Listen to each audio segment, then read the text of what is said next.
Riera. Por Izquierda Plural, el señor Garzón tiene la palabra. Sí, muchas gracias, señor presidente. Gracias, señor ministro. Hay un recurso literario que opera como una metáfora muy útil en numerosas ocasiones para diagnosticar lo que está sucediendo, y es el hecho de imaginar que un extraterrestre llega a nuestro mundo y, por lo tanto, carecería de prejuicios y del condicionante de estar siempre rodeado de árboles y tendría mayor capacidad para ver incluso el bosque. Quizás si hiciéramos ese ejercicio veríamos que en nuestro país, en este momento, nos encontramos en una situación verdaderamente dramática. Dramática y paradójica. Dramática porque hay una parte de la sociedad en pura emergencia social y hay una paradoja, y es la paradoja de que el sistema no funciona. No funciona el sistema cuando tenemos a millones de personas que están buscando trabajo y no lo encuentran. Y no funciona el sistema cuando, además, se dan las circunstancias de que decenas de miles de empresas están cerradas, no se utiliza su capacidad productiva y, por lo tanto, no hay ningún tipo de compatibilidad entre los deseos de la ciudadanía, que quiere ser clase trabajadora y trabajar y tener recursos, y unas empresas y una maquinaria que está disponible ahí pero no funciona. Y yo creo que esa es la enorme paradoja de un sistema que no está funcionando y no hace falta empezar a discutir sobre árboles, sobre la tasa de paro del mes pasado, sobre la tasa de paro de este trimestre o del trimestre anterior. Se trata más bien de ver lo global y lo holístico y compartir las reflexiones que nos permitan comparar efectivamente también en términos un poquito más amplios para decir que en el fondo nuestra tasa de paro sigue siendo igual que la de hace 4 años y que lo que ha cambiado ha sido el perfil del trabajo. Ha cambiado el perfil del trabajo y nos estamos yendo a una situación verdaderamente dramática. Dramática porque las sucesivas reformas del derecho del trabajo, que más bien podríamos decir se tratan de dinamitar el derecho del trabajo, son reformas laborales tanto por el Partido Socialista primero en 2010 como después el Partido Popular, lo que hacen es generar un entorno mucho más desfavorable en la negociación para los trabajadores, que al final se traduce pues en menor capacidad de determinar nuestros salarios y la negociación colectiva y una serie de circunstancias que derivan en que al final no solo los trabajadores y los puestos de trabajo que se crean ahora mismo están amparados por menos derechos laborales, sino que además se dan en una circunstancia de mayor precarización, porque esa sería la etiqueta absolutamente clara de lo que está siendo el mercado de trabajo ahora mismo, la precariedad. La duración media de los contratos ha bajado a 54 días. Esto es en gran parte debido a que desde el año 2008 se han multiplicado por 2, se han duplicado el número de contratos de un solo día de duración. Cualquiera puede imaginar lo que significa intentar vivir, o mejor dicho, intentar sobrevivir cuando tienes un contrato de un día de duración. Creo que es evidente que eso no puede estar asociado a una etiqueta tal como recuperación económica, porque si las personas no tienen ingresos estables suficientes para poder tener una vida digna y un desarrollo vital donde puedas decidir libremente, en términos de libertad positiva, pues entonces no tenemos ninguna responsabilidad en positivo como administradores públicos, más bien tenemos un perjuicio, y es que estamos permitiendo que eso suceda. El 62% de las personas que trabajan a tiempo parcial dicen que les gustaría trabajar a tiempo completo.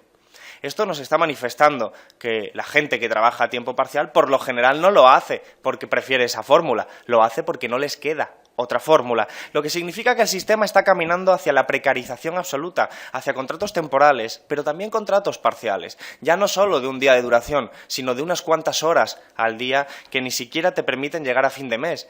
De hecho, hay una circunstancia añadida, que es que cada semana hay 3 millones de horas de trabajo que no son remuneradas, que las grandes empresas no pagan esas horas de trabajo, y eso también es un perjuicio muy evidente para los trabajadores.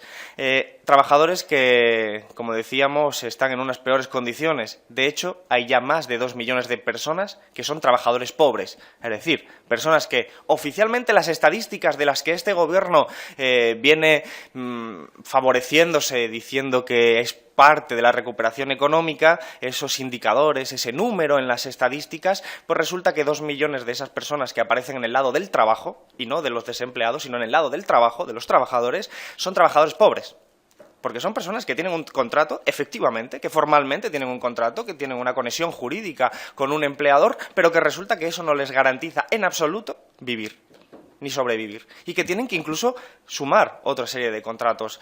2 millones de personas están en esa circunstancia, por no hablar de los que están en el otro lado, en el lado de los desempleados, que no solo son varios millones de personas en nuestro país, sino que además cada vez tienen menor prestaciones, solo el 55%. Solo el 55% de las personas desempleadas reciben algún tipo de prestación.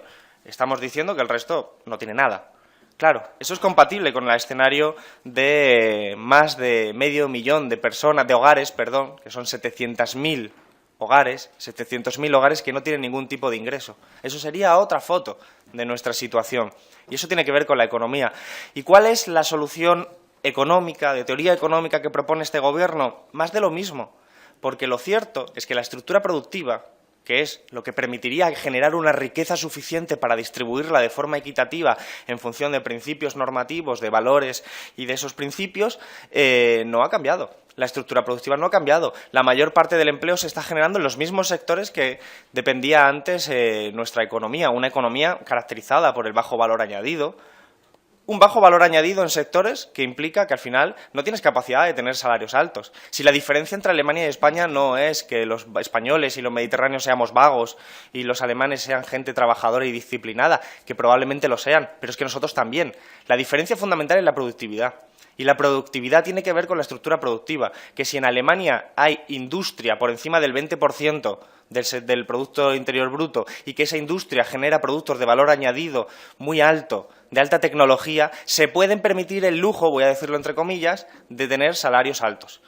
En cambio, nuestra estructura productiva es de tan bajo valor añadido que no tenemos capacidad ni siquiera de tener un trabajo estable, porque cuando uno depende del turismo, como pasa nuestra economía y como pasa muy concretamente en zonas como el sur, como por ejemplo donde yo vengo de Málaga, pues al final lo que tienes son sectores profundamente estacionales que requieren una mano de obra estacional también, poco formada, que no necesita cualificación, como puede ser todas las del sector del turismo, por lo general, o sectores como el de la construcción, que dependen en gran medida de dinámicas macroeconómicas que muchas veces están empujadas por la propia política monetaria. Si es que el Banco Central Europeo lo único que ha hecho ha sido inyectar más dinero en el sistema financiero, bueno, más dinero, 1 billón de euros como mínimo en ese programa, con todos los programas añadidos que hay. Es decir, nos hemos encontrado con una burbuja inmobiliaria, se nos ha acabado el dinero con el que seguir especulando y resulta que variables exógenas, externas, como el Banco Central Europeo, ha decidido darnos más dinero para seguir jugando a lo mismo. Para seguir jugando a lo mismo. Claro que eso hace que el Producto Interior Bruto suba, por supuesto que sí, pero las bases siguen siendo igual de precarias. Siguen siendo igual de precarias y nos estamos arriesgando a que en unos cuantos años pues tengamos una nueva colisión en el sistema financiero internacional y, por supuesto, en nuestra estructura productiva, que no tiene ningún atisbo de cambiar porque este Gobierno, en estos 4 años, no ha hecho ninguna política para cambiar esos fundamentos, más bien para intentar replicarlos. Y eso es lo verdaderamente grave de todo esto, porque la economía y el ciclo económico funciona un ciclo muy distinto al de las elecciones. Las elecciones son cada 4 años. El ciclo vital puede ser 80, 70, 90 años, pero la economía tiene ciclos que a veces no se sabe cuándo son. Y efectivamente este Gobierno ahora mismo está simplemente replicando un ciclo y una burbuja económica como la de la que hemos sufrido en las anteriores circunstancias, que se va a replicar ahora. Es decir, todo artificial, todo demasiado débil y sin resolver los problemas originales. Eso nos lleva al escenario de emergencia social del que hablaba anteriormente. El escenario de emergencia social en el que han declarado un 42% de los hogares que no podrían hacer frente a un gasto imprevisto de 600 euros. Es decir, gastos imprevistos de 600 euros ante el que casi la mitad de los hogares no podría hacer frente. Eso expresa la fragilidad de lo que estamos hablando y de la emergencia social. Sin embargo, hay una contracara, por supuesto, siempre. Si la desigualdad se incrementa, significa que hay una parte de la población que no está sufriendo las privaciones de la mayoría social. Por eso hay muchos indicadores que expresan que el número de multimillonarios se ha elevado, que el número de grandes empresas han multiplicado sus beneficios, especialmente aquellas que operan en el sistema financiero. Es normal.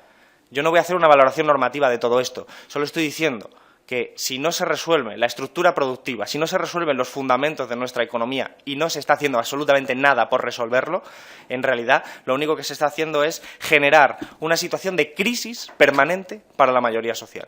de crisis permanente porque las expectativas laborales son las que son. Son las de coger un contrato temporal, parcial e intentar sobrevivir con todo eso. Ese es el escenario de horizonte que está diseñando la política del Partido Popular. Política que incrementa la desigualdad, pero no quería decirlo solo desde el punto de vista moral, sino la desigualdad como efectos económico y desde luego también como principio. Hemos conocido en las últimas semanas que se han perdido 43.000 millones de euros de dinero dedicado al rescate financiero y que ya no se van a recuperar, que ya por fin la Administración pública reconoce lo que era una evidencia desde hace 4 años, que ese dinero del rescate financiero no se iba a recuperar. Un dinero que hemos puesto entre todos y entre todas. Y usted ha tenido muchas comparecencias en esta comisión, ha tenido muchas comparecencias en el Congreso y, desde luego, al principio de las intervenciones decía usted que todo el dinero se iba a recuperar. Yo entiendo que usted no lo pensaba. De hecho, se lo decíamos también en esos momentos. Le decíamos, usted no se lo puede estar creyendo. Usted está haciendo un elemento de tacticismo político, intentar ocultar una realidad. Pero al final la realidad siempre sale a la luz. Y la realidad es que hay 43.000 millones de euros solo en este tipo de rescates que no se van a recuperar. Y claro, ¿cómo justifica el Gobierno ante la ciudadanía que ve todo esto con cierta rabia, incluso de forma intuitiva, sin tener plena conciencia de los mecanismos que operan por detrás? ¿Cómo se le explica que se pueden gastar 43.000 millones de euros a fondo perdido para rescatar el sistema financiero y no hay absolutamente nada para planes de empleo, que es la principal preocupación de los españoles? No se puede argumentar desde criterios técnicos porque no existen criterios técnicos para decir que el rescate financiero está por encima del rescate a los puestos de trabajo de la ciudadanía. En todo caso, hay otro tipo de criterios, pero que son criterios ya evidentemente de naturaleza ideológica. En definitiva, con respecto a la economía española, no se han modificado la estructura productiva. Al contrario, se repiten los errores y cada vez en peores condiciones, como siempre sucede con esta circunstancia. Precariedad absoluta, crisis permanente para la mayoría trabajadora. Pero hay una cuestión con la que quiero terminar, que es Grecia. Hemos hablado también de Grecia. El otro día tuvimos oportunidad de debatir con el presidente del Gobierno también sobre esta cuestión. Y, desde luego, volveremos a debatir dentro de unas semanas, en agosto, sobre el rescate griego. Yo voy a hacer una valoración económica. La cuestión no es si se quiere humillar o no se quiere humillar a Grecia, porque entiendo que no vamos a hacer un análisis o un psicoanálisis de las motivaciones de quienes firmaron ese acuerdo. La pregunta es, ¿puede ese acuerdo con Grecia recuperar la economía griega, sí o no? Y para nosotros es un no rotundo. Y, de hecho, usted sabe que le regalé, concretamente yo, en nombre de mi grupo, un libro a Rajoy, que era de Keynes, de la consecuencia económica de la paz, en la que el dilema era el mismo. El dilema era, ¿vamos a hacerle pagar hasta la última gota de dinero y de sangre a Alemania o vamos a recuperar su economía? Porque son dos trayectorias diferentes. Y si recuperamos su economía, paradójicamente se podrá devolver esa deuda. Sin embargo, aquel error de 1919 que llegó a la Segunda y derivó a la Segunda Guerra Mundial como uno de los eventos más importantes, ese pacto de Versalles, se está repitiendo en este momento. Porque lo que se ha hecho en ese pacto sobre Grecia no es recuperar ni sentar la base para la recuperación económica. Si usted sabe perfectamente que esa deuda no se puede devolver, si usted sabe perfectamente que entre el año 2010 y el año 2012, de toda la ayuda del rescate financiero que se le llama o rescate a Grecia, solo el 10% fue en realidad para el gobierno griego. Todo lo demás eran partidas de devolución de deuda, de capitalización de bancos, de recompra de deuda y una serie de circunstancias que son un círculo vicioso. En cambio, para la propia recuperación de la economía, o para intentarlo, era el 10% de ese rescate. Y estamos en un círculo vicioso. Pedir prestado para devolver la deuda. Y encima, ¿se puede vender eso como una ayuda solidaria? Me parece que no. Me parece que sería demasiado excesivo vender solidaridad cuando en realidad es negocio. Cuando es negocio para salvar a los acreedores y cuando es negocio para que el dinero nunca llegue al gobierno griego para tareas de recuperación económica. Por lo tanto, nuestro grupo va a votar que no, y va a votar que no de forma tajante, porque ese acuerdo no ayuda a la economía griega. Y nosotros estamos convencidos, porque además Syriza es nuestro homólogo en el Partido de la Izquierda Europea, de que Tsipras hizo lo mejor que le podía hacer dentro de sus cartas que las que estaba jugando. Grecia es el 2% de la Unión Europea. Está claro que cuando hablamos de economía hablamos de correlación de fuerzas, porque la Unión Europea no es un espacio solidario, intelectual, riguroso, donde al final la verdad se abre camino. No, no. La Unión Europea es un espacio donde el más fuerte tiene más capacidad para determinar sus intereses, sean verdad o mentira. Y eso es lo que ha ocurrido, que al final ha imperado un criterio que es fundamentalmente ideológico y que no tiene como objetivo recuperar a la economía griega, que es lo que nos preocupa a nosotros y lo que debería preocupar a este Gobierno, porque una recuperación de la economía griega no solo sería bueno para el sistema financiero internacional, sino muy particularmente para la economía española, que tiene rasgos de estructura productiva muy parecidos en tanto que estructura dependiente, estructura periférica y estructura no industrializada como puede ser, por ejemplo, la alemana. Y nosotros tenemos muchas más ventajas con respecto a Grecia.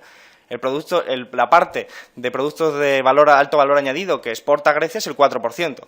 Nosotros el 4% y ellos el 1%. Bien, nosotros somos un poquito mejor en estructura productiva, tenemos un poquito más de fortaleza, pero desde luego estamos en la misma parte frente a intereses económicos como son los alemanes. Por eso, usted sabe que yo le tengo mucha estima personal, pero sinceramente a nosotros nos hubiera dado igual que hubiera sido usted el jefe del grupo o alguien con acento holandés. Nos hubiera dado igual, porque lo importante no es el acento del que se habla y se hacen las intervenciones, sino la ideología que se transmite. Y si usted no se pone del lado de los países del sur y no se pone del lado de los intereses de la mayoría social y no se pone del lado de una transformación productiva en la Europa del sur, pues entonces será en realidad, en última instancia, a diferencia del acento, la misma política. Nosotros creemos que ha sido un grave error lo que ha ocurrido en Grecia, que de todas formas la ciudadanía sigue intentando sobrevivir. Si este acuerdo no sirve, como estamos diciendo, significa que la ciudadanía va a seguir pasándolo mal, pasándolo como de forma dramática en el día a día y que buscará respuestas. Por eso le dijimos al presidente Rajoy que aprendiéramos de 1919 también, porque si quien ha saludado con enorme vehemencia el tipo de acuerdo que se ha firmado en Grecia ha sido el neofascismo de Amanecer Dorado, porque era una forma de darle la razón a esa panda de fascistas que están diciendo que la solución es romper contra toda civilización occidental heredada de la Ilustración y que hay que culpabilizar a inmigrantes y a todo tipo de sectores desfavorecidos. Son ellos los que han visto, en cierta medida, en este tipo de acuerdo, la humillación también frente a sus postulados. Eso ya pasó en los años 30 del siglo pasado, años 20 del siglo pasado, y creemos que si este acuerdo no sirve para mejorar la economía y que de hecho lo va a perjudicar, en los próximos años la gente en su drama, en su impotencia, en su necesidad de sobrevivir, se puede echar en los brazos de gente tan loca como el neofascismo de Amanecer Dorado. Y eso es una preocupación que alcanza mucho más que la población griega. Y nos debería alcanzar a nosotros y nos debería preocupar. Por eso, termino, nuestra posición es la de ayudar a Grecia, pero no ayudarla en términos morales, sino ayudar a que se recupere su economía. Y este acuerdo, con el que votaremos que no en agosto, no ayuda a recuperar su economía. Muchas gracias, señor Garzón. Señor Caldús, tiene usted la palabra. Muchas gracias, señor presidente. Para nuestro grupo parlamentario, que no niega que se está produciendo un crecimiento